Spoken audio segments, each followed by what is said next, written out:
ஆச்சி பாயாசம் mix, ஒன்று வாங்கினால் ஒன்று இலவசம்.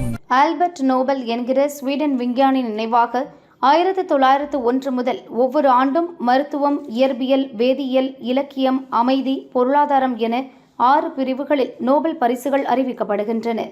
விஞ்ஞானி நோபலின் நினைவு நாளான டிசம்பர் 10 ஸ்வீடன் தலைநகர் ஸ்டாக்ஹோமில் இந்த பரிசுகள் வழங்கப்படும். 2025ஆம் ஆண்டுக்கான நோபல் பரிசுகள் நேற்று முதல் அறிவிக்கப்பட்டு வருகின்றன. நேற்று மருத்துவத்துறைக்கான நோபல் பரிசு 3 பேருக்கு சேர்த்து வழங்கப்படும் என அறிவிக்கப்பட்டது. இன்று இயற்பியல் துறைக்கான நோபல் பரிசு 3 அமெரிக்க பேராசிரியர்களுக்கு பகிர்ந்து வழங்கப்பட இருப்பதாக ஸ்வீடனில் உள்ள நோபல் பரிசு அறக்கட்டளை அறிவித்தது.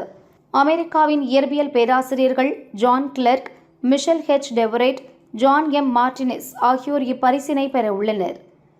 மின்சுற்றில் ஆற்றல் அளவீடுகள் தொடர்பான அவர்களது கண்டுபிடிப்புகளுக்காக இந்த கௌரவம் வழங்கப்படுவதாக அறிவிக்கப்பட்டிருக்கிறது. இவர்களின் கண்டுபிடிப்புகள்தான் குவாண்டம் கம்ப்யூட்டர்கள், குவாண்டம் சென்சார் மற்றும் குவாண்டம் சிப் போன்ற மேம்பட்ட தொழில்நுட்பங்களுக்கு அடிப்படையாக உள்ளன என்பது குறிப்பிடத்தக்கது.